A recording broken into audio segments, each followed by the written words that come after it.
Sumatin po ang biyaya, awa, habag, pagkapala, patotohanan, kapayapaan, pag-ibig mula kay Abay Hawa. Isang magandang umaga at tanghali, hapon, gabi sa lahat po ng inaabot ng pangaral ng mga mensahe nito sa iba't ibang panig ng maging dito sa atin sa buong Pilipinas. Muli natin pasalamatan si Abay Hawa sa buhay na ipinagkaloob niya sa bawat kapatid sa kapulungan, maging sa lahat po ng ating mga mahal sa buhay. Maraming pong salamat, Abay Hawa. Ngayon po ay September 23, 2025 at ganun po alas 4:24 ng hapon dito sa atin sa buong Pilipinas. Muli isang magandang hapon po sa lahat po ng ating mga viewers. Magandang hapon, Luzon, Visayas at Mindanao. Magandang hapon po sa lahat po ng ating mga kapatid sa iba't ibang panig ng buong mundo. Magandang hapon po sa lahat ang nagbukas ng kanilang mga cellphones, ng kanilang mga tahanan upang kayo po ay mapanood, mapakinggan dito po sa ating ginagawang pangaral araw-araw, Lunes hanggang Sabado alas 4:30 ng hapon. Muli isang mabiyayang pakinig po sa bawat isa at loomin po ni Abay Hawa na magbukas siya ng pangunawa, pag-iisip sa lahat ng aabutin ng pangaral ng ito. Ang ating paksa sa hapon po ito, kaunting kaalaman sa kasulatan. Tayo po ay nasa ikalawang bahagi na sa ating pagtalakay, hindi po doon sa paksa. Doon sa unang Timoteo, 6.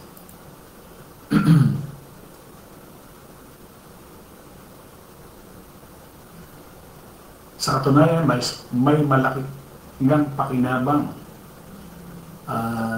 kung ito ay marunong masiyahan. Doon sa, sabi niya, dapat ang kabanalan na may kasiyahan ay malaking kapakinabangan. Yan. Yan po ay nasa ikalawang bahagi na po tayo nung ating pong pinatalakay hinggil po dyan sa aral na yan. Muli isang magandang hapon po sa lahat ng ating mga kapatid. Sister Gina Macar at si Brother Arnold Makoko, Lisa Indinibli Corsiga, Brad Emiliano Umali, Brad Sam Rotoni, Juliet Umali, Edmundo Umali, Joel Suela, Sister Lori Calderon, Sister Shirley Ragarisa, Sister Chris de la Cruz Kim, Jen L. Juarez, Brad Wilfredo Bedes, kasama na si Brad Pedro at Dominga Bedes. Magandang hapon po.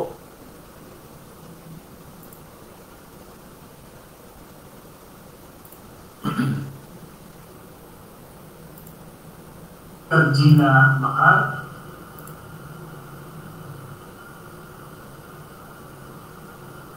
Sister Loren Paulan Fernandez, Gina Macar,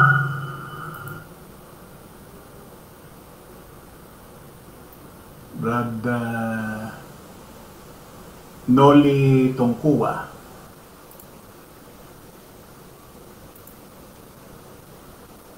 Carlo Roll, Brad Melchor Pasis,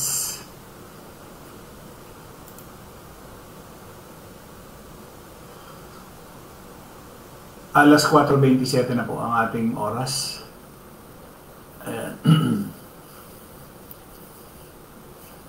So itong paksa natin ay hinggil po doon sa babala. Ito kasi ay babala laban sa mga taong gumagamit ng maling salita ni Abay Hawa o salita ng Diyos. Yan ay babala para doon sa mga gumagamit ng maling salita.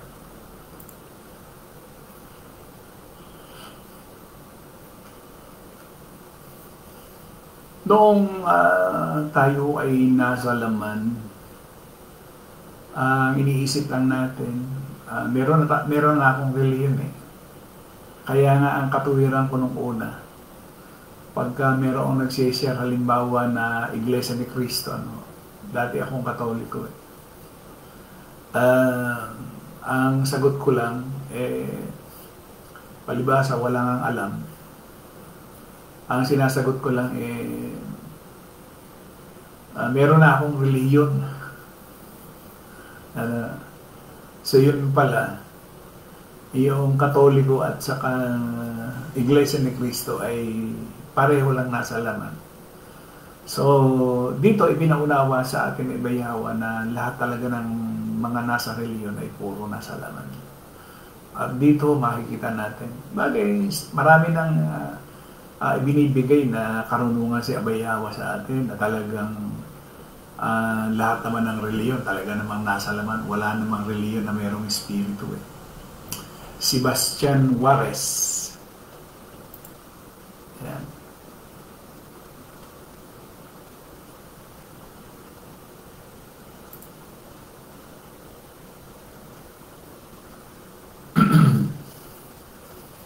So kung nakakarinig kayo sa mga iba't ibang reliyon na tinutuligsa niya yung isang reliyon, yung isang reliyon ganun din, ay bunga ng laman. Kaya yung mga debate na yan, bunga ho yan ng laman. Brad Fortunato Juarez, Brad Jesse Juarez. Magandang hapon. Last 4:30 na. Sige ho, tuloy na po tayo dito sa ating pag-aaral. Muli, ilawin po ni Ibayawa na magbukas yan ang pangunawa, bigyan tayo ng karunungan. Patuloy na bigyan tayo ng karunungan at kaalaman sa kanyang salita. So, nasabi ko nga na ito ang ating pinapaksa ay babala laban sa mga taong gumagamit ng maling salita ni Ibayawa. Kaya ang sabi niya, kung ang sino man ay nagtuturo ng iba at hindi sumasangayon sa mga mabubuting salita, maging sa mga salita ng ating Panginoong Yahawasyay at sa aral na ayon sa kabanalan, siya ay mayabang, walang nalalaman, kundi nahuhumaling sa mga pagtatalo tungkol sa mga salita na nagmumula sa inggit, alitan, panlalait, masasamang hinala, walang kabuluhan, na pag-iisip ng mga tao na walang kabuluhan. Ang mga pag-iisip ng mga taong makasalanan, ng pakinabang mula sa naturang. Ayan. Kaya sinasabi niya, kung iba ang nagtuturo o ng sino man, pagkatapos ng liham, muling binanggit ni Pablo ang isang tema na binabanggit niya sa unang kabanata na si Timoteo ay kinakailangan mag-ingat laban sa mga taong maling gamitin ang salita ng Diyos. Ang pagtuturo kung hindi man sa kontekstong ito ay maaaring mangangulugan ng pagpapalit sa simpleng pagtuturo ng salita ng Diyos ng pagtuon sa mga propesiya at mga pangitain at kakaibang espiritual ng mga karanasang inaangkin ng mga tao. Ito ay isang malaking panganib na binalaan ni Pablo. Nakita niyo ba yan? Kasi ganun nga ho sa reliyon, talagang gagamit sila ng sitas ng bawat aklatan ho. And then ilalagay nila, isisingit nila yung sarili nila doon sa talata. At presto, parang lumalabas na para sa kanila. Mali. Kaya nga, ang sinasabi dyan ni Pablo, ang gayon ay palalo, walang nalalamang anuman. Ibig sabihin, wala talaga siyang alam. At dito ho, paano walang nalalaman ba? Alam niyo ba na talagang ang nasa laman, yung nasa laman hanggat ang tao ay nasa laman, hindi niya talaga malalaman ang kalooban ng espiritu o ni Ibayawa. Hindi alam. Paano natin nasabi na lahat ng nasa laman ay hindi alam yung kalooban ni Ibayawa? O di, sige ho. tingnan ninyo at pag-aralan nyo na lahat ng reliyon. Alam nyo kung merong espiritu yung mga nasa reliyon, malalaman nila, mali pala yung pagtatayo nila ng simbahan. Kung meron silang espiritu, kung binigyan sila ng espiritu. Kaso hindi nga.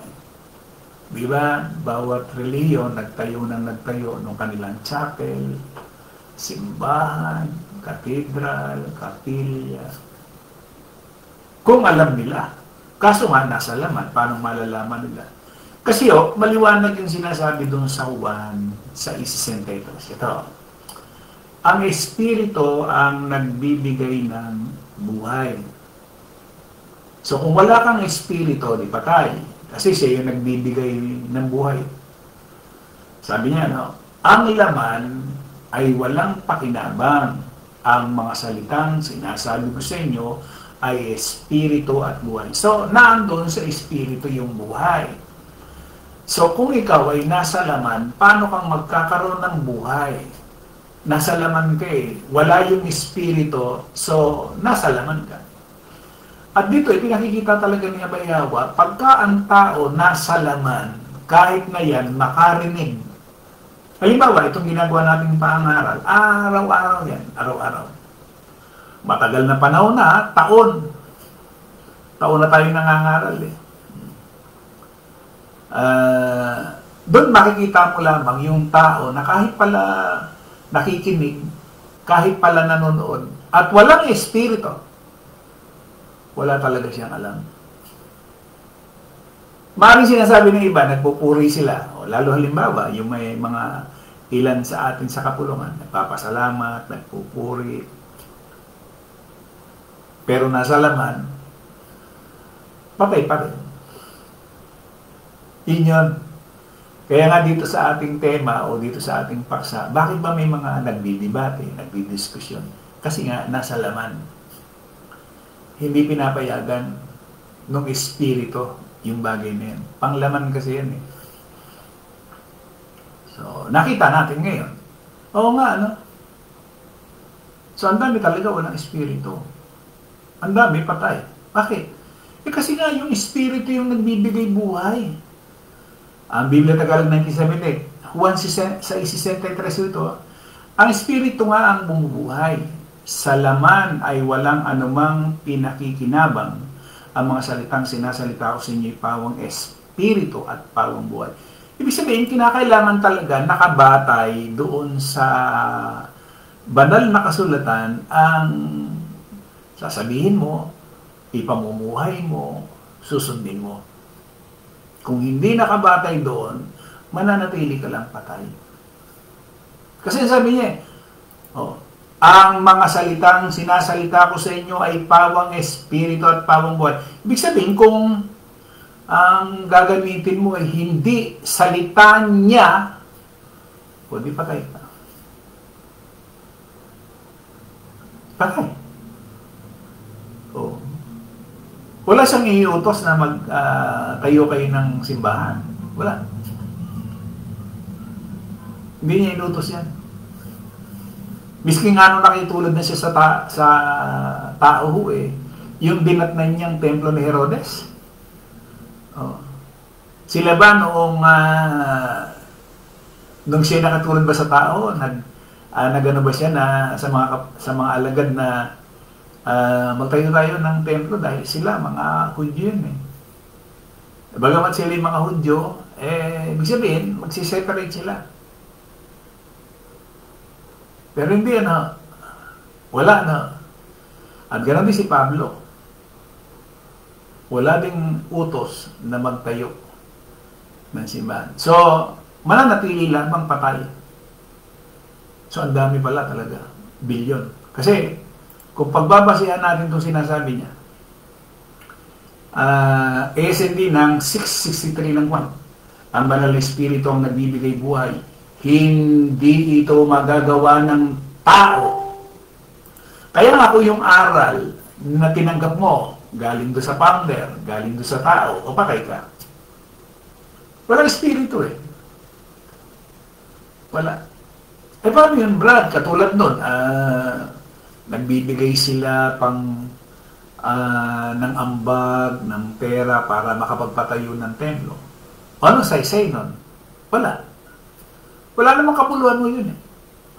Yung magbibigay ka ng donasyon o magbibigay ka ng para sa simbahan, para sa kapilya, para sa moske, may kabuluhan ba? Wala. Ano saysay nun? Kaya nga ang mga relihiyon namumuhay sa akala. Akala ko tama. Akala ko yun yung sinasabi ng kasulatan. Yung pala naman, wala. Diba ang daming napahamak na dahil dun sa maling akala. Akala ko kasi, yan.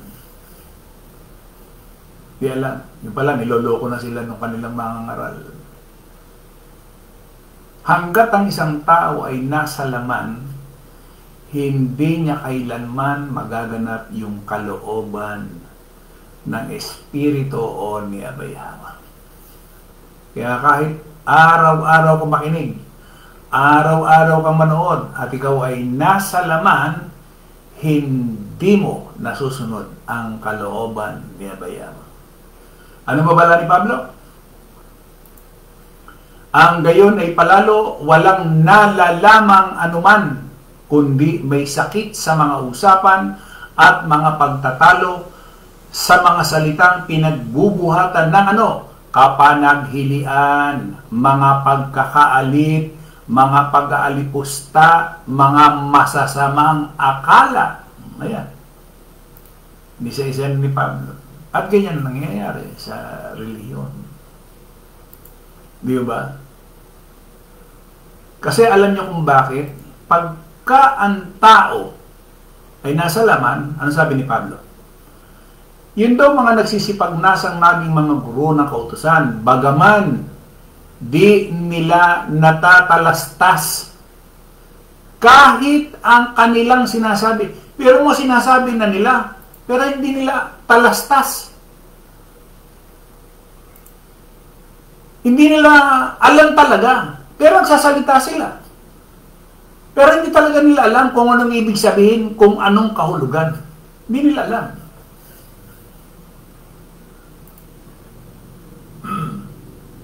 Kahit ang kanilang sinasabi, kahit ang kanilang buong tiwalang pinatutunayan. Pero mo, pinatutunayan mo. Nakataas ang numuliat ang dibdib, pinatutunayan mo ang iyong reliyon. Ito lang ang maliligtas. Diba? Labas sa amin, impyerno. Pag hindi ka namin kasama, impyerno. Diba? Kinakailangan maging kang saksi ni Jehovah. Kinakailangan maging INC ka. Kinakailangan maging ADD ka. Kinakailangan pumasok ka sa iglesia. Pinitiwalaan nila yan. Ano sabi? Na nagsisipagnasang maging mga guro ng kautusan, bagaman di nila natatalastas kahit ang kanilang sinasabi, kahit ang kanilang buong tiwalang pinatutunayan. Pinatutunayan pa nila yan. 1 Timoteo 3:6, hindi baguhan, baka siya kung magpalalo, magmataas, mahulog sa silo ng dyablo. Ano yan? Silo, bitag, ng laman. Kaya pala, sabi ko nga, kaya pala ganun. Makinig ka man ng makinig, magpuri ka man ng magpuri, at ikaw ay nasa laman. Miski banggitin mo yung pangalan ni Abay Hawa.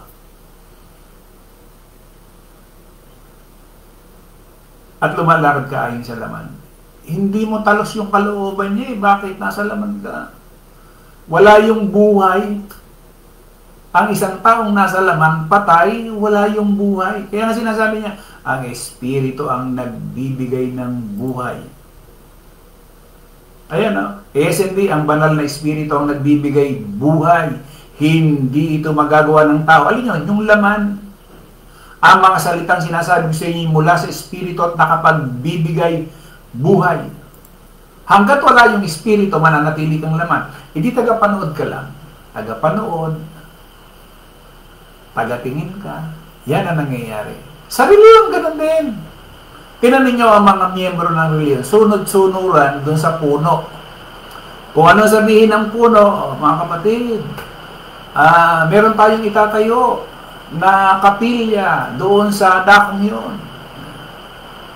Kinakailangan natin ng pinansyal. Yun namang si kapatid ay akala nila paglilingkod sa Diyos yun, magbibigay. Ba?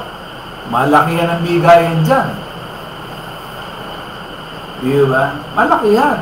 Kapilya itatayo, simbahan itatayo. Milyon yan. Hindi po pwede dyan yung 20 pesos. Hindi po pwede dyan yung 50 pesos. Di ba? Kapilya yan eh. Sabi nila, yan daw yung tahanan ng Diyos. Di ba? Wala. Kasi si Abay Yahweh titira sa tao. Siya'y mananahan sa tao. Hindi siya para puntahan sa simbahan. Kasi nga, wala siya ron. Di ba? Yan ang sinasabi. Hanggat ang isang tao nasa laman, hindi niya talaga talos yung kalooban ni Abay Yahweh. Kaya nakita natin, yung mga nasa reliyon, pagkapakinig ng misa, bandang hapon, alas 3, alas 4, inuman na, asal laman eh. Lasingan na, sigarilyohan na, yung mga ministro man, naninigarilyo pa eh. Yung mga miyembro, naninigarilyo dun sa labas ng simbahan.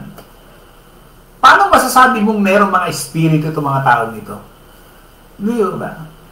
Ayan, no? Sabi niya, ang gayon ay palalo, walang nalalamang anuman.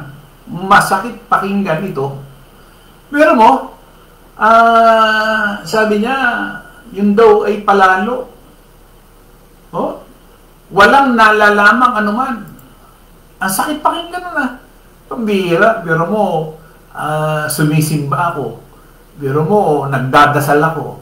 Pero wala pa rin pala akong nalalaman. Masakit pakinggan. Pero yun ang totoo. Yun ang totoo. Kaya sinasabi natin, banggitin mo man ang pangalan ni Abay Yahweh, manalangin ka man tuwing tutulog ka, magpasalamat ka man tuwing magigising ka. Pwede ba yun, Brad? Pwede. Yung mga nasa laman, pwede.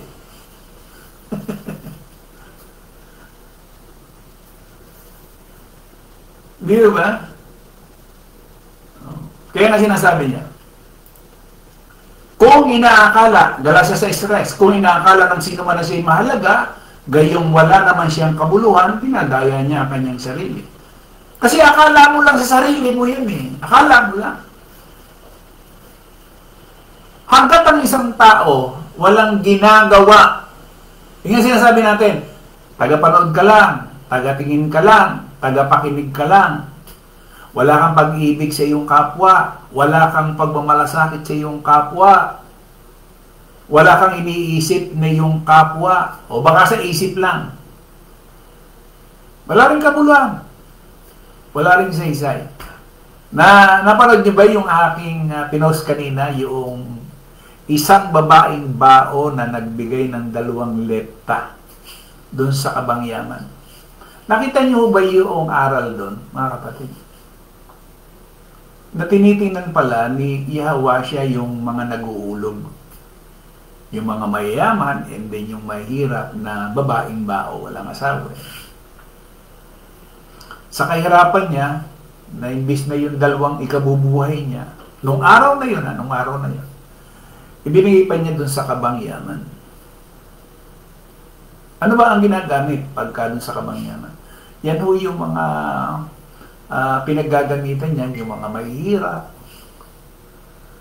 tumutulong. Kaya nga dun sa mga ebanghelyo, sa mga sulat ni Pablo, laging dukha, yung laging dukha. Meron nyo sa kasalatan niya, no? nagbigay siya ng 2 lepta. Parang nga ho yan, ang katumbas niyan, kung sa dollar $1, magkano ba yun? Di ba? O baka mas maliit pa. Yung panahon nila. No? Sentimo. Parang kasing halaga lang ng isang mumu. Pero binigay pa niya yung buong ikabubuhay niya. Ibig sabihin, merong espiritu. Meron. Kasi kung nasa laman niya, nahatiin niya na lang yun. Ba't ko ibibigay? Ikabubuhay ko na yun sa buong araw. Tapos, ibibigay ko pa. Ganun yung laman eh. Pero hindi hindi lang. Ano ba ang sabi ni Yahweh siya? Mas. Nakita niya kasi yung ng mga mayaman, yung sobra lang nila. Diba? So, hanggat hindi tayo nagiging katulad ng babaeng bao. Kasi minsan, meron kasing, palibasa nga, ang isang nasa laman, wala naman talaga yung espiritu. Ano din yung katulad noong mga mayamang naghulog. Naghulog sila nung sobra lamang doon sa kanila. Sobra. Hindi katulad ng babaeng bao na talagang yung kanyang ikabubuhay na mismo. Kaya nga hindi mo pwedeng katuwiran dito. Kasi, pero mo tiningnan ni Yahweh siya. Tiningnan niya yung mayaman, tiningnan niya yung mahirap. Nakatingin siya eh. Kaya kung ikaw, kung anong gagawin mo, nakatingin siya, Yahweh. Kung may ginagawa ka, nakatingin siya. Kung wala kang ginagawa, nakatingin din siya. Di ba? Kaya sinasabi nga dito, ang espiritu ang nagbibigay buhay. Sa laman, walang napapakinabang ang laman. Di ba? Ang espiritu ang nagbibigay buhay, hindi ito magagawa ng laman o tao. Ang mga salitang sinasalita ko sa inyo, pawang espiritu at pawang buhay. Siya yung nagbibigay ng buhay, pagka wala yung espiritu, patay ka. Kaya kung nasasabing, patay dahil wala yung espiritu na nagbibigay ng buhay. Kung nandun yung espiritu, alam mo yung kalooban ngayon ni Yahweh. Kaya marami hindi talaga alam yung kalooban niya. Kaya di ba nung unang silo, marami magsasabi sa akin, Panginoon, hindi pa pasok. Bakit? Hindi ka naman gumaganap ng kalooban. Paano ka papasok? Hindi mo naman alam yung kalooban ni Yahweh. Bakit? Inasalaman ka eh. Wala yung nagbibigay ng buhay. Diba? Meron pa yan doon sa 2 Corinthians. Tingnan nyo, 2 Corinthians 3:6, ginawa niya kaming karapat-dapat na maging mga lingkod ng bagong tipan. Isang tipan na hindi batay sa titik, kundi sa espiritu, sapagkat ang titik ay pumapatay. Subalit, ang espiritu ang nagbibigay buhay. So talagang yung espiritu ang nagbibigay buhay. Kung wala yung espiritu, patay ka. Kung ikaw ay patay, nasa laman ka. Simple ng salita na. Pero bakit dinagdagan, binawasan ng mga reliyon? Adlib ng mga reliyon. Kasi walang espiritu. Simple yung sinasabi noong espiritu ang ginawa ng mga nasa laman. Kasi ang ginawa ng mga nasa laman, patindi. Sabi doon sa ayan.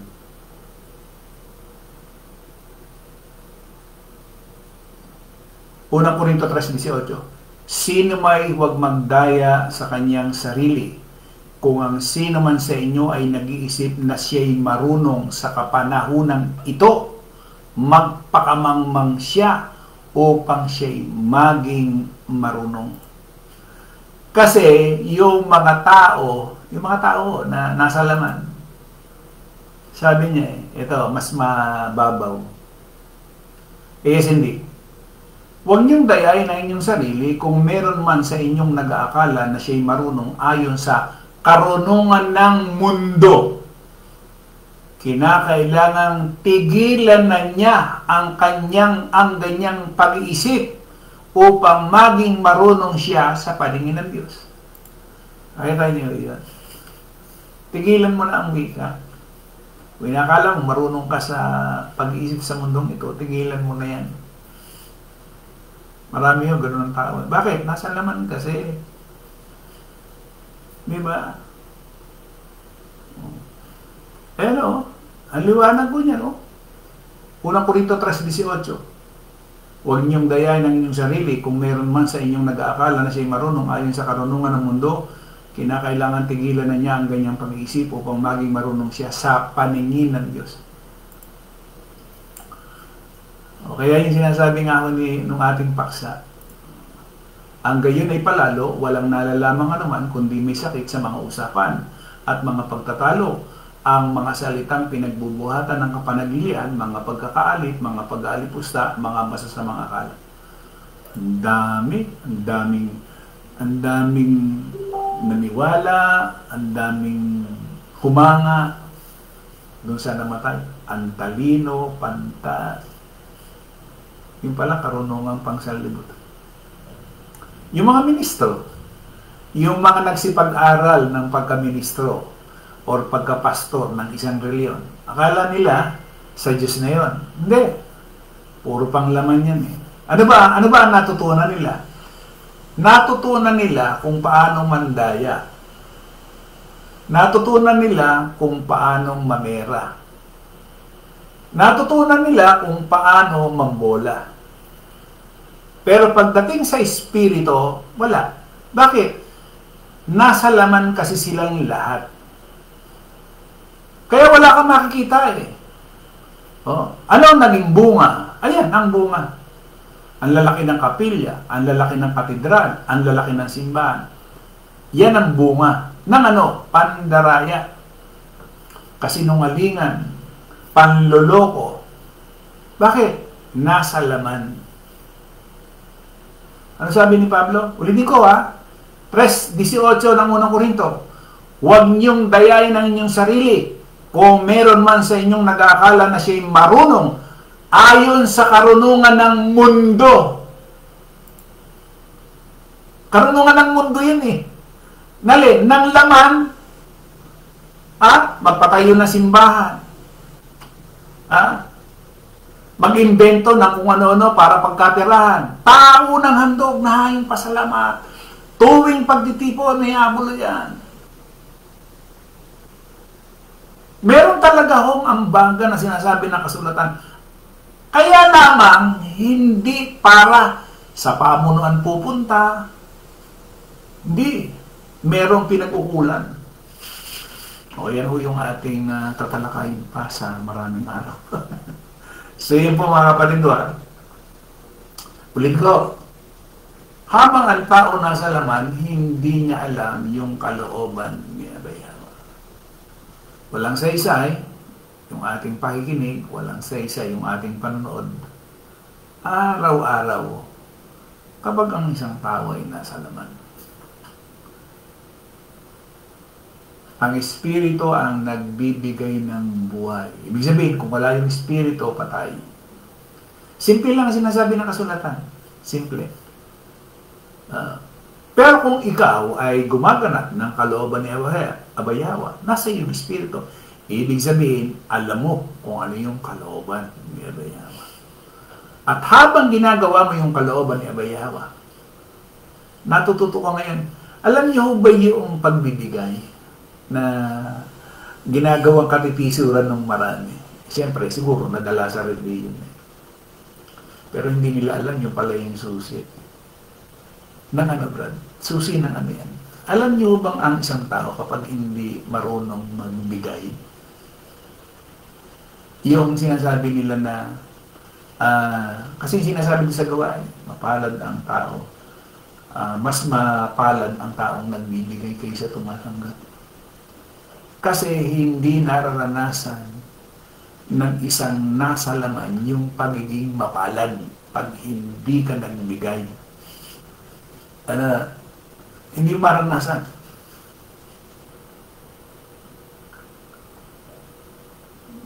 Bakit? Bakit hindi maranasan yung kalooban ni Abayawa? Kasi yun yung laman. Nakita niyo ba ngayon yung naging talakayan sa Senado, Kongreso, hinggil dun sa mga milyon-milyon plan money control, ano? Nakita niyo kung gaano karami, kadaming salapi. Involved congressman, senador, na puro pera ho yan. Pero mo, bilyon ang pinag-uusapan. Tayo, 110 milyones lang. Pero bilyon ang pinag-uusapan. Doon sa 1 bilyon, hahamig ka lang ng 110 million para magtigi 1 milyon bawat isang pamilya o isang tao na Pilipino. Pero bakit hindi nila magawa? Kasi nga nasa laman. Walang nakapag-isip nun. Nasa laman. Ganun din. Kung ang isang tao, walang iniisip kundi yung sarili, hindi mo maiisip talaga pala. Ngayon palang pagbibigay na sinasabi ng kasulatan, yung pala kalooban ni Abayawa. Pero bakit hindi nakita ng marami? Nasa laman. Pag marunong na tayong magbigay, makikita na natin, ito pala yung sinasabi niya. Ito pala yung bunga ng Espiritu. Lobin po na Abayawa na ituloy po natin ito bukas. Muli, isang magandang hapon po sa lahat po ng ating mga viewers at sa lahat po ng mga kapatid. Ayan, may mga komento rito. Teka, silipin nga muna natin. Meron ho tayong mga hindi pa nababasa.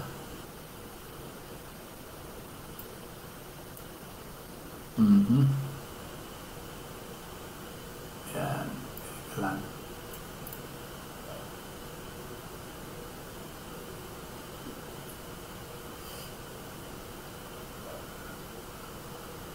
Leonardo Corsiga, Brad Rotelio Nava, magandang gabi dyan. Sister Lori Calderon, Sister Maria Victoria Morales, John Mir Corsiga, Sister Cristina Juarez, Brad Ezekiel Umali, Rosana Rose, Brad Fernando Prunebo Abellera, Noli Tungkuwa, Sister Elizabeth Benz, Shirley Bandoho Abrera, Brad Emiliano Mari. Kung yun nga pong ikapo na dapat ay pananim ayon sa kasulatan, pinalitan ng pera dahil moderno na daw, pati yung pasalamatan, ginawa din pera, yan ang ginawa ng mga tao sa reliyon. Yun na. Kaya nga yung babala niya na mga huwad na guro. Sa huwad na guro yan eh. Babala laban sa mga taong gumamit ng maling salita ni Abayawa. Tama yan. Pero papalitan mo yung pananim ng pera, yung pasalamatan, papalitan mo ng pera. Di ba? Sebastian Juarez. Sister Joel D. Magandang hapon. Noli Tungkuwa, tama po bro. Naranasan ko na yan ang magbigay para sa ipagawa. Extension sa church. Salamat kay Abayawa. Nakalabas na ako sa reliyon. Ang isang taong naandyan sa reliyon, alipin ng tao. Kumbaga, kahit saan ka ibaling, mapakaliwa, mapakanan, sunod-sunuran ka dun sa tao. Hindi kay Abayawa talaga. Cecil Manyoso, Sister Vivian Bando Mana, magandang hapon. Sister Chris Grisola, magandang hapon sis.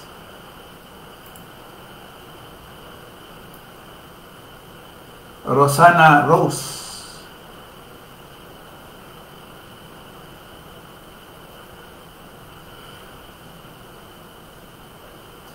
yan ang nasabi ko noon, nandun pa ako sa reliyon, lahat na lang ibigay mo ang buhay mo sa kanila. Later on, masakit pala sa akin na niloloko ka ng reliyon nila, pati pera mo nadami pa. Yun ang katotohanan eh. Kaya nga alitin ka ng reliyon habang nariyan ka. Alitin ka niyan na yung pala namang ginagawa mo, wala rin naman palang kabuluhan kay Abayawa. Nagiging katuwang ka pa doon sa kamalian, sa kasinungalingan na ipinangangaral nila. Pero mo na nagiging connive ka doon sa kanilang ginagawa na kasinungalingan, pandaraya, o kasama ka. Di ba? Rosaros, kakaawa ang taong walang alam talaga. Akala mo lang, okay na yan dahil nagsisimba sa kanila, yung pala tinuruan kanilang magsinungaling. Brad Jesse Juarez, kaya pag pumasok ka sa politika bro, lahat talaga ng gagawin mo dyan, panglaman. Kaya pag may espiritu ka na, iwasan mo ng isipin dyan, ka na lang magtrabaho. Totoo yun. At saka yung sabi ko, ang naan dyan talagang may laman, nasa laman. Wala talagang espiritu. Hindi mo gagawin kung meron kang espiritu, hindi ka papasok dyan. Politika, hindi ka papasok dyan. Kung may espiritu ka. Bakit?